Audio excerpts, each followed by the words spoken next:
Happy anniversary, Becky. Love you. Beat that now. Ha!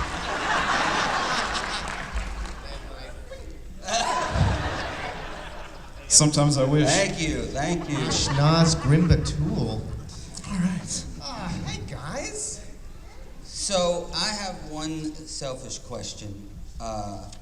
You worked with Macaulay Culkin in The Good Son. Yeah.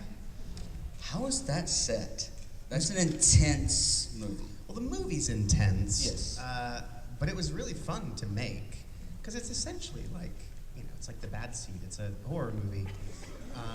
And so for me, getting a chance to work on something so dark for the first time as a kid was really fun. Getting to work with Macaulay was really fun. And offset, you don't carry the darkness of the film, so we were like running, there was a really cool forest right next to the kind of main house, out on that bluff. The location was great. We'd run around in the forest and, play and hang out. So my memory of the experience was that it was just joyful and fun, It was great. But you are a horror fan. I am a horror fan. I am the huge Since I was horror very fan. young. Love it. It's so funny because I have kids now, and I have, obviously they've not seen horror movies yet. They're 5 and 3, but I have an older brother. My brother's 7 years older than me, so when he was renting movies with his friends, invariably they were like genre films or horror films, and he would let me watch them with him and his friends as long as I didn't tell our parents. So I was like 6 years old with the first horror movies that I saw. And I can't imagine, like, my son's too sensitive, and my daughter, it wouldn't go over well. But I mean, I've been a fan since I was 6, Saw Nightmare on Elm Street 3 when I was like 6 or 7. One of my favorite horror movies of all time is a direct-to-VHS movie called Truth or Dare, Critical Madness. Have you seen it? It's great. It's so great and funny. Yeah. So yeah, long-time horror movie, and hello? You can't hear me? Oh, really? How about now? Is that better? So Elijah, a couple years ago, Billy and Dom had a podcast. Yeah, the Friendship Onion. Friendship Onion. Yeah. It was a good show. It's great. Good show. And they were always talking about playing League of Legends. Oh, fuck. And they it's like, how long before we can get Elijah to play League of Legends with us? Has it happened yet? All right, so the extent to which I've played is I downloaded it and played, I think, a tutorial or like a couple of rounds. I then described what I played to Dom, and he was like, you didn't even play the right, like, you can't judge the game based on that. Yeah, essentially. I think it's not for me. The truth is, like, they had, for so long, like the better part of a couple of years, were like really trying to get me to play with them because they also play online with friends, and I think I just don't like that style of game. I love video games, and that sort of isn't for me. Are you playing anything now? Yes. What have I been playing? Oh man, Blueprints. Yeah. Holy shit! Right? Isn't it just the? It is, and it's so satisfying. So I had seen a video that someone was sort of talking about the game, saying, "This is my favorite game I've ever played, and don't read anything about it. Do not go online and look for hints. Just play it and allow yourself to be like surprised and satisfied, and take notes." So I was like, I'm intrigued. This sounds great. So I downloaded it. I have the Steam Deck, so I was playing it on Steam Deck, and it's just fantastic. I love it so much. I've got screenshots. I've also got a notebook. I've taken a lot of notes. But it's so, guys, I can't recommend this game enough. It's awesome. But it's like this thing where it's essentially it's like Myst-ish. You're in a house, but the houses, the rooms change daily because you draft new rooms. It's kind of like, it's roguelike. It's like almost like a card game. Because every time you go to a new door, it gives you 3 options for what that room could be that you would draft anyway. It's filled with puzzles. It's so satisfying to where, like, days in, you'll be like, oh wait, that connects to that, holy shit. It's great. So yeah, Blueprints. Oh man. I've been playing Spyro lately. And Have some- you? Yeah. So I didn't. It's only from meeting y'all at these conventions that I've realized what an impact that game and series So great. had on people. So special. I just did the voice and I never really played the game, and I've met so many folks for whom it really meant something, which is really cool. Yeah. My other question is, how many times since that glorious day have you been asked if you would wear wigs? Today was the first time. So many. Well, that interview has had a new life due, by and large, to social media and TikTok. And yeah, it's taken on a life of its own. What was this funny little, prank? Which was a really joyful moment for me because the way that happened is I was alone in New York City doing a full press junket day via satellite while everyone else in the cast were in Berlin. So I didn't get to do, normally a press day like that, a junket day, you would do that together, and the sort of the trudge of being asked the same question over and over again for hours and hours is made easier when you're doing it as a family. So I was by myself in a room in New York City without the ability to see any of the journalists. So I just heard their voices. And so it was, it was set, the junket was in Germany, so a lot of the journalists were German, as well as other foreign journalists as well. So it was just a, either German accent or French accent or what have you in my ear for hours. And then along comes this voice, Hans Jensen. And initially I didn't think anything of it. And the questions just got weirder and weirder. And I thought, oh, something's happening here. And that's what it was, and it ended up being Dom, which was like the greatest feeling for me because I was alone, and then I had this moment of connection with my friends, and then they obviously cut it together and put it on the DVD as like a little Easter egg, and man, has that thing just taken off. Yeah. And what's funny is I've rewatched it. My wife had never seen it, so I showed it to her, and she laughed and thought it was hilarious. And I'm rewatching it, I was like, man, I should have said I do wear, because I did. Like, Frodo wore a wig. Why was I so adamantly against wearing wigs? Do you? No. Will you? Maybe. Yes, I do, and I will. If the mood strikes. Again. Anyway. Okay, friends, we know a lot of you have questions for our esteemed guests. So actually, we're going to let you guys line up here at the microphone. Please, calmly. And let's limit our questions to one-part questions, please, so we can get through as many people as possible. Hello, Mr. Frodo. Hello. My name is Mikey. Hello, Mikey. At what point during the filming of the trilogy did you realize, wow, I am part of the greatest trilogy in cinema history? Like, this is going to change my life. That never happened. I mean, listen, I can parse it out in a different way. I don't think any of us were able to understand, because it wasn't, those films, they hadn't come out yet. They were still in process. And so its context in sort of the canon of great cinema, it hadn't yet been given its shot. So for us, what I can say is that it unequivocally was the most extraordinary experience that we'd ever had, and the most incredible adventure, and unlike any film experience that any of us had ever had, And I was 18 when we started in 1999, and I was 22 when we were all finished. So hugely formative years for me. First time I was ever away from home for that length of time. So really my first outing as an adult. Huge growth experience, and extraordinary adventure that we all got to sort of share in together in this beautiful country called New Zealand. So that was what I was impressed by. Definitely moments of holy fuck, this is an extraordinary thing we're doing, and reminded of that all the time.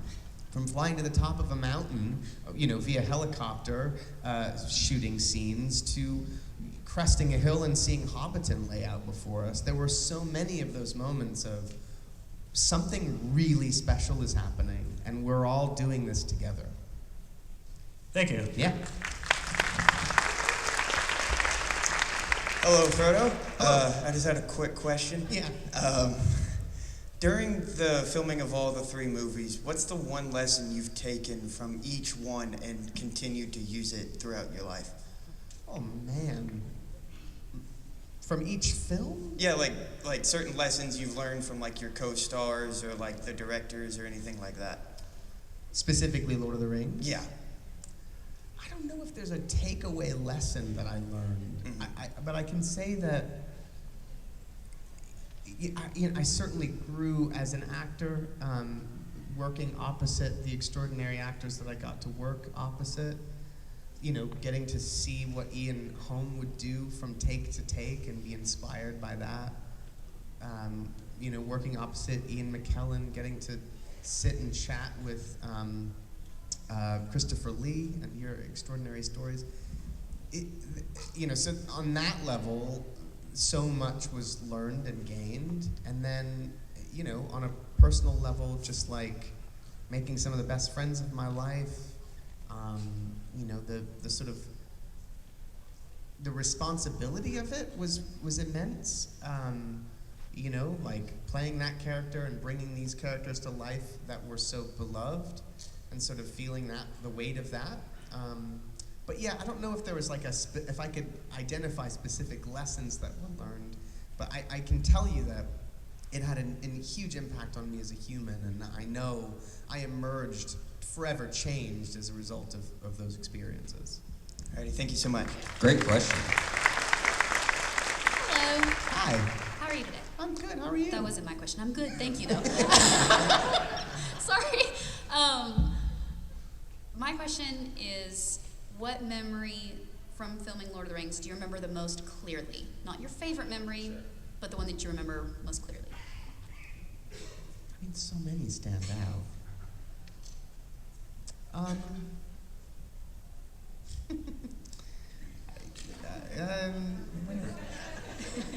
The giggle was because there was one time, you know, our base camp was often at, we shot a lot of the movie at Stone Street Studios, which is a converted paint factory in Miramar in Wellington. It was never designed to be a film studio, and our trailers were all kind of in the parking lot. And I remember one of us had this idea to like pull a TV out of one of the trailers, which I think was in like a cast green room, and put it outside, and then like bring the couches from the green room outside so we would sit and watch a movie.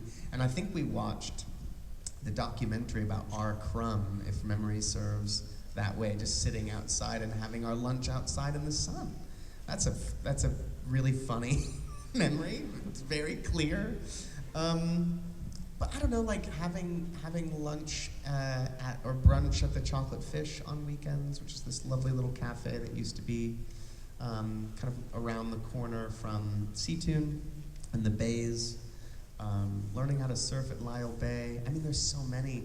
Going to, we spent a lot of time on the street called Cuba Street, which was sort of where a lot of the action in Wellington happened. I'm sure it's still pretty vibrant now. It's kind of largely car-free, so it's just like a walking area, filled with bars and restaurants and stuff. And so we spent a lot of time there. Great cafes, a place called Fidel's that we used to go to a lot. There's at the end of that street this place called Real Groovy, which was sort of the big record store in town. And I mean, the four hobbits, certainly the three of us, Billy, Dom, and I, would spend almost all of our per diem at that place and just like buy records every weekend. So that memory really sticks out too. But it's hard. There's so many vivid memories, honestly. It still feels very alive in my mind. Great, thank you so much. Excellent shirt right here. That's the animated Lord of the Rings. That's one of my favorite Thank images. you. Yeah. Thank you. Yeah. My wife got it for me. It's cool. Big fan of the trilogy. Big fan of you.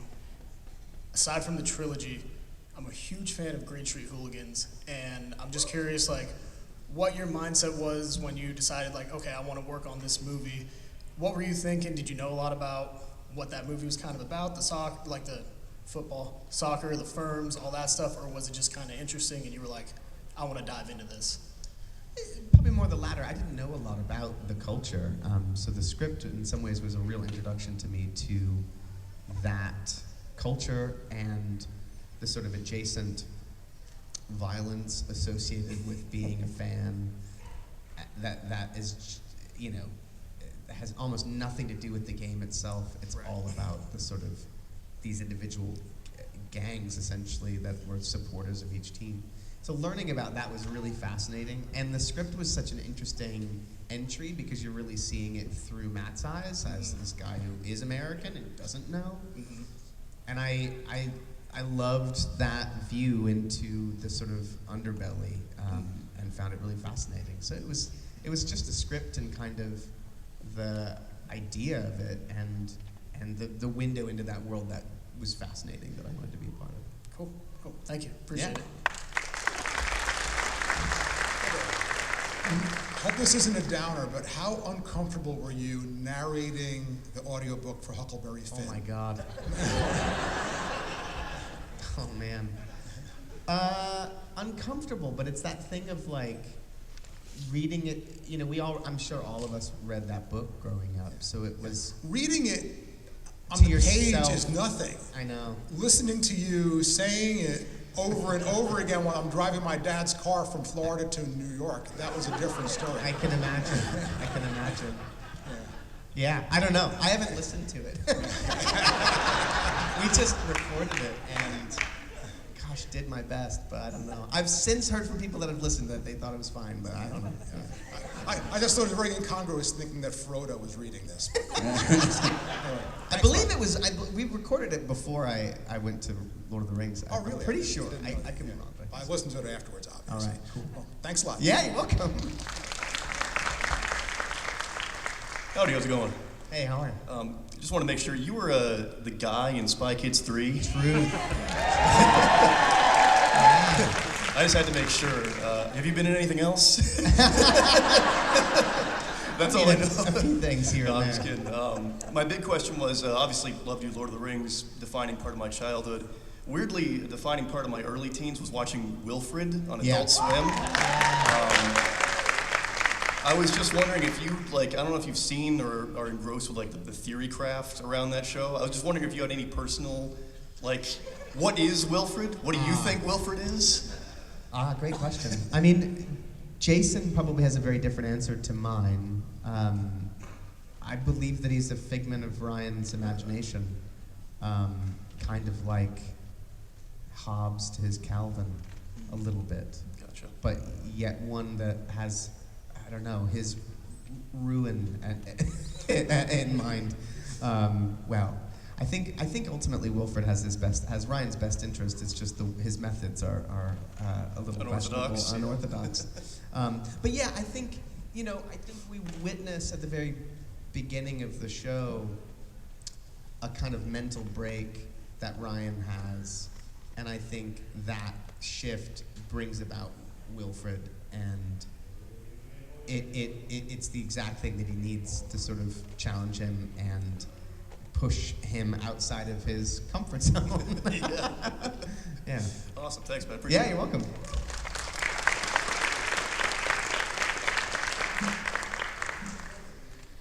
Out of all the Lord of the Rings trilogies, which one was your favorite series? What do you mean? Fellowship. Oh, Two the favorite film. Towers, Oh, I see. or- Oh, I see. I think Return of the King is the most emotional of the three, for sure. It really is the darkest and most intense and emotional. But Fellowship, I think, is my favorite film. I mean, I love them all. I love them all. But I love the intro in The Shire, in Hobbiton, the forming of the Fellowship, the journey that they go on, and then ultimately the breaking of the Fellowship. It's just, there's something so complete about that before it becomes everyone off on their own journeys in support of the primary one. So yeah, I love Fellowship. Thank you. Yeah.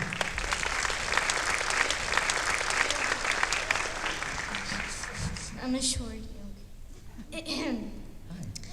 My question is, what was your favorite part of being a part of the cast in the film Lord of the Rings? My favorite part about being a part of the cast? It's a great question. I think, honestly, it's the camaraderie that we all shared. You know, we very quickly became a family. It was no time, in fact. I remember the first time I met Sean Astin, we were passing each other in a hotel lobby. We were getting wig fittings one after the other.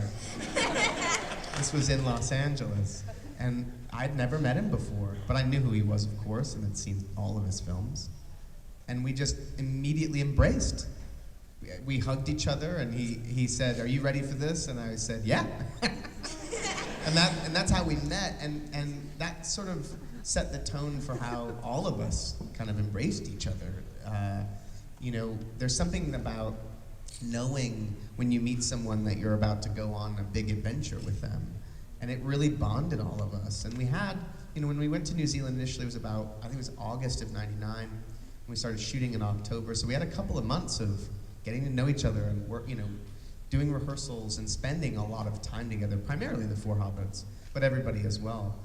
And you just, I don't know, it really bound us together. So that, I loved that. I loved that part of it. I also loved getting to know New Zealand. It's such a special place and holds such a special place in my heart. Love Wellington, love the people, love the beauty of that country. So that is a real special aspect of it as well. Thank you. Yeah. Thank you, Elijah. We appreciate everything you've done for us. Oh, thanks. Hello, Melanin. Hello. If you had to name one part of the Lord of the Rings series, what would you say was the funniest part of it that you were in specifically? Committed to film? Yes, committed to film. The funniest part? There's not a lot of humor, except Okay, one of the few funny except parts. for the first movie, maybe. I guess there's bits of levity. Gosh, I mean, I don't know. I think all the stuff that Billy and Dom do together is hilarious. Like all of the Merry Pippin, like getting into Gandalf's fireworks, like all of their shenanigans. I mean, even poor Pippin with the chains and the bones that fall into the well. Like it's just wonderful. So that I find all of the stuff that they do to be really funny. Hobbit shenanigans are the best. They are. Pour I mean, full of of a all toque. shenanigans, Hobbit shenanigans. Pour full of a toque. I know, it's true. Thank you. Thank you.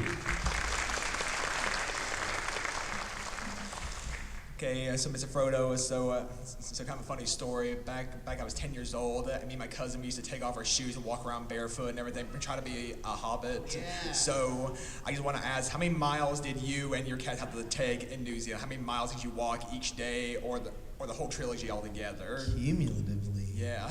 Oh man. I mean, I don't know. That's a great question. It'd probably be like, fuck, we were walking a lot. Every day. Yeah, I mean, I don't know, 100 miles? Yeah. I don't know. Yeah, because my grandparents. How do you even quantify that? I don't know. Yeah, because my grandparents owned a farm, so we would take off our shoes, pretend the cows were orcs and everything, Yes! or war dogs. Yeah, that's awesome. And every time we stepped on a rock, we'd get, ow, ow, ooh, ooh, ooh. So. Amazing. That's Thank awesome. you. Yeah, you're welcome. Thank you. If only you had that Middle Earth Fitbit back then, that you'd have all your mileage. No, we would have known. Hey, Elijah, hope you had your second breakfast today, so... Oh, thanks, man. Looking out. I actually wanted to ask you, not Lord of the Rings, but what was it like being in Sin City? It was awesome. Awesome. Because it's such a different... Because for the longest time, I didn't actually know that was you in playing that cool. character. And then I was looking through, and I was like, wait a minute. That's Frodo? Because it's such the polar opposite of each other. Yeah, couldn't be further away. Yeah. Well, I was a big fan of the graphic novels. So love Frank Miller and his work, and obviously I'd worked with Robert before. And so it's funny that I came to know that he was doing it because Robert had come to town in LA, and we went to dinner. My friend, our mutual friend George Wang, and Robert and I had dinner. And over dinner, he said, "Oh, my next movie's Sin City." And I was like, "Man, that's crazy," because I had literally just finished reading the graphic novels for the first time, thinking how incredible it would be to adapt them. But in my mind, the only way to do it would be animation, to be able to capture what Frank Miller had done with his drawing style. And so Robert was like, "Well, I've actually got the opening in the movie in my car. Do you want to see it?" And so he had shot the opening with Josh Hartnett as a test to basically prove to both the studio and to Frank Miller that it could be done. And he had it on his laptop, and he showed me the opening of the movie, and I was like, "Holy fucking shit, that looks like it. That looks really great." And over dinner, George was like, "You should be Kevin." And I was like, "Well, that'd be amazing, but you know." And then a couple months passed, and Robert asked me to audition, and the funny thing about that was there's no dialogue. So the audition consisted of me sitting in front of a camera, staring at the camera with glasses on, whilst Robert read the book. So funny. I didn't know who I was auditioning for. I guess it was for Robert, and maybe he needed to prove to the studio that it was, I don't know what it was. But anyway, I got the role. And it was 2 days of work. All of Kevin's stuff was done in 2 days. Because it was all on green screen, and they had already shot, Mickey Rourke's stuff was done, so I wasn't actually, I was opposite his stunt double, and it was like, but the thing that was so rad about it was that we were following the graphic novel as a storyboard. So he'd point to a panel and be like, "That's what we're shooting next," which was so cool. And Frank was on set coming up with new he'd draw new shot ideas. It was awesome. So fun. Hi, thanks, man. God bless you. Thanks. Big fan of Lord of the Rings. Killer, thanks. In fact, I have a book entitled Top 100 Fantasy Films, and Fellowship has #1. Oh, killer. My question is, do you think Mumble the Penguin or Nine the Ragdoll could resist the ring's power? Nine probably could, because he's not human. You know? Yeah, I reckon Nine could go the distance. Mumble is very pure, not unlike a hobbit, but man, I don't know. He might not make it the whole way. My money's on Nine on this one. Thank you. You're welcome. So I'm here with my sister on video chat, and she wants to say hi to you. Hello. Excuse me. So this is her. Hi. She's a real big fan of you. Like my other sister has her son. Her middle name is Elijah. So or his middle name. So okay. Yeah. So I wanted to ask. She's laughing. I want to ask, what was more shocking to film on, Maniac or The Toxic Avenger that's coming? Probably Maniac, if I'm being honest. I mean, there's a lot of gross out stuff in The Toxic Avenger, but it's so absurd and comical, like in tone. It's very trauma. Whereas Maniac, you know, it was playing it seriously, and it's very gnarly what my character does to people, ripping their scalps off and such. So Sorry. Yeah, it's So I would say Maniac was probably more shocking and brutal. But oh my God, there's some gnarly stuff in Toxic Avenger. Yeah, I can't wait to watch it next month. It is so good, y'all. It is so funny and absurd and ridiculous and fucked up. I love it. I also want to ask, what was the reaction to the movie North? I know back then it was kind of backlash. Kind of universally panned, Yeah. actually. So. Famously, look up Siskel and Ebert. Yeah, he hates the movie. Like They both he hates did. it a bunch of it. They both did. Yeah. Look it up. There's a great review from the show. I liked it. I liked it. I liked it as well. I'd love to see it again, and I'm curious how it would hold up now. But I mean, I don't know. I had a blast making it because it was, you know, the nature of the story is that he divorces his parents and is looking for new parents. So it's like almost every other day we had a new set of wonderful actors to work with in a completely different setting. So it was so much fun to make. I loved it. Thank you very much, man. Yeah. You said hi. So Thanks. Take care. Hello, Mr. Woods. Hello. I don't know if you've ever been asked this before, but I'm just curious if you have any opinions on the Ring of Power series, if you've watched it, if you intend to watch it, what your thoughts are. I've seen the first 3 episodes of the first season, but just didn't stick with it, so I'm way behind. But I've heard that it's good. I've heard the second season's even better than the first from folks that I know that have watched it. Yeah, it's cool. That's all I had. Yeah. Well, actually, I have one more. If you had the Ring of Power for one day, what would you do with it? Man, what would I do? I mean, it's really like an invisibility trick, right? Or what would you be most tempted to do, I guess? No, I always go to like the kid me would have said put the ring on and then like stay in Disney, like sneak into Disneyland or something, which would be pretty rad, right?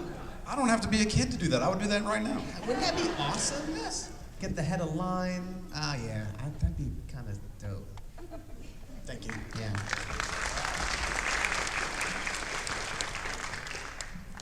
Hi. Hello. So, out of all 3 of the Lord of the Rings movies, what scene was your least favorite to film? Least favorite? Oh, that's good. I've never gotten that. Least favorite. I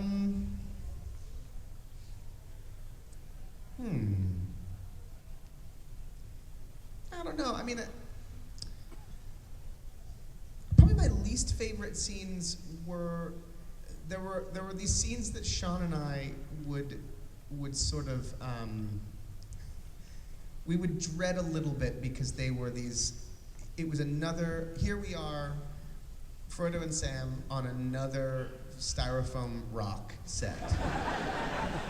There was a little bit of that, like a section of their journey that got monotonous for us.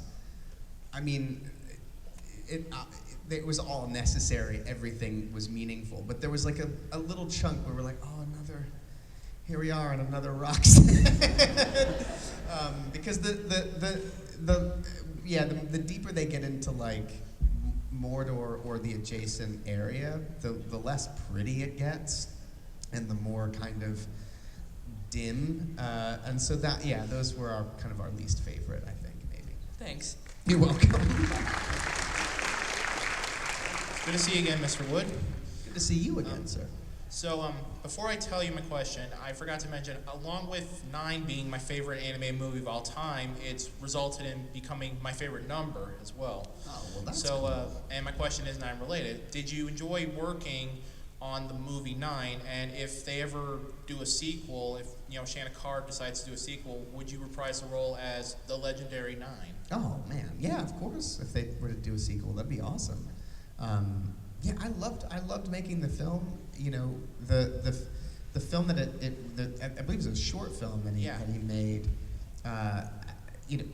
Which I think was a student film out of college or something. It's really extraordinary, the work, and that work is ultimately what got me so interested to be a part of the feature. Is just what an extraordinary proof of concept the world building was, and the storytelling of these characters. And then, the cast was so wonderful, and I had an absolute blast making it, yeah. Thank you for coming to Knoxville, sir. Thanks for having me. Hello, Elijah, and the cast, thank you. I was wondering, so we've got a lot of Lord of the Rings questions. I figured I'd ask something about The Last Witch Hunter. Okay. What was that kind of like, taking on such a role that was so, well, not spoil it for anyone who's seen it, but how different it was compared to other roles behind that. Sure, it was fun. It was fun to work on something kind of big and kind of with fantasy action elements and this sort of big Vin Diesel vehicle. Like it was fun because it's not. I hadn't worked on anything quite like it before, and the character is fun. Like sort of portraying himself in one way and ultimately revealed to be something else. So the duality of that was really fun to play with. Yeah, I had a really enjoyable time. We filmed it in Pittsburgh. I'd never been to Pittsburgh before. Really enjoyed that. Yeah, it was cool. Got to work with Rose Leslie, who I loved from Game of Thrones. It was a really, really fun experience. A cool character. Yeah, I guess buried into that had to do with Vin Diesel, because I hear he's pretty intense to work with sometimes, and I guess ready to answer it, but yeah. Yeah. Thanks, man.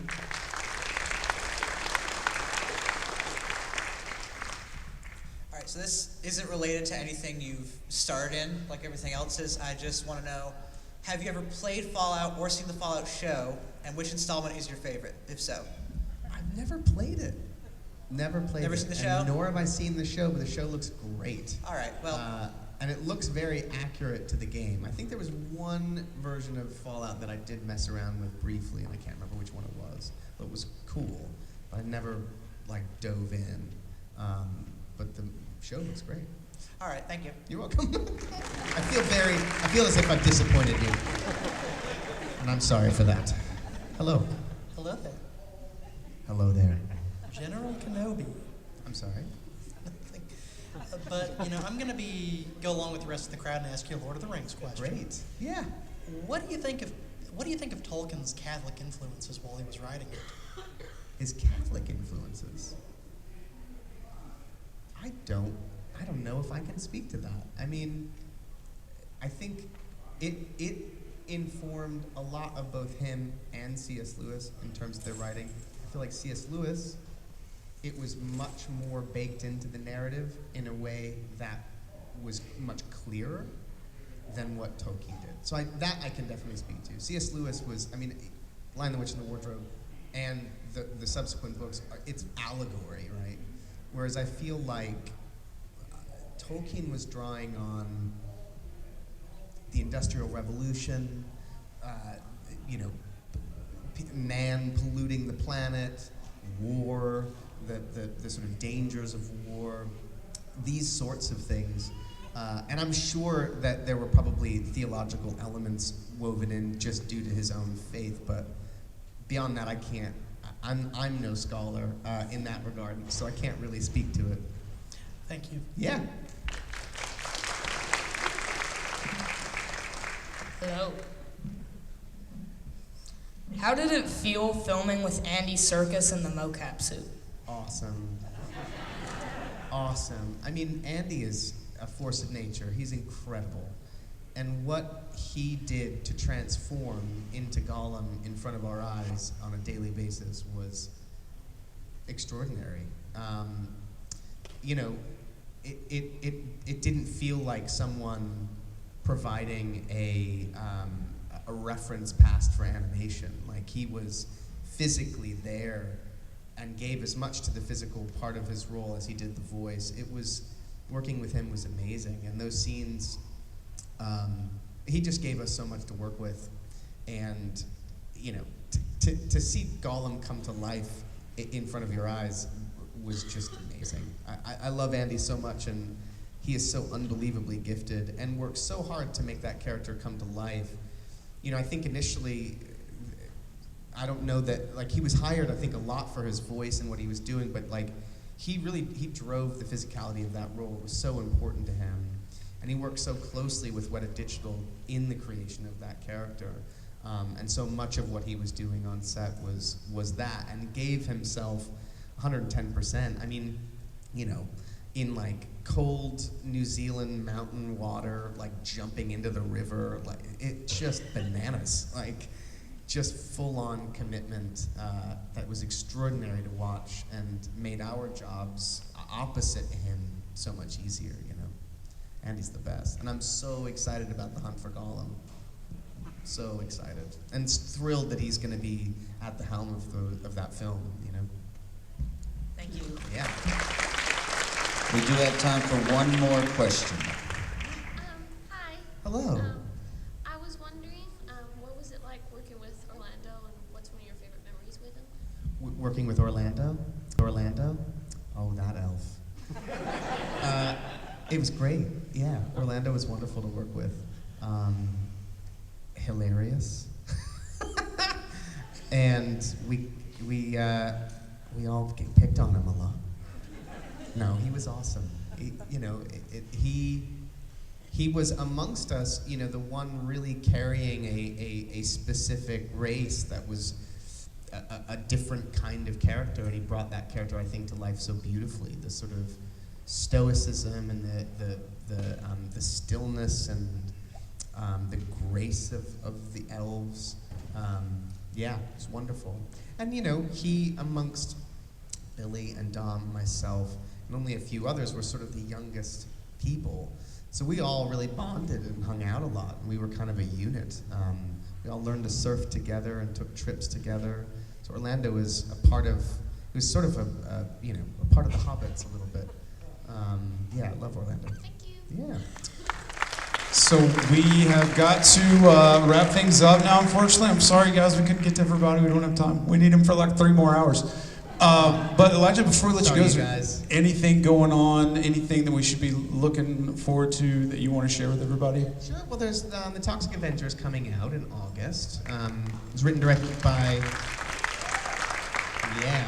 It was written and directed by Macon Blair, who I'd previously worked with on a movie called I Don't Feel at Home in This World Anymore. But if you haven't seen that, it's on Netflix. It's great. Melanie Linsky is the lead in that film. You would know her from Heavenly Creatures with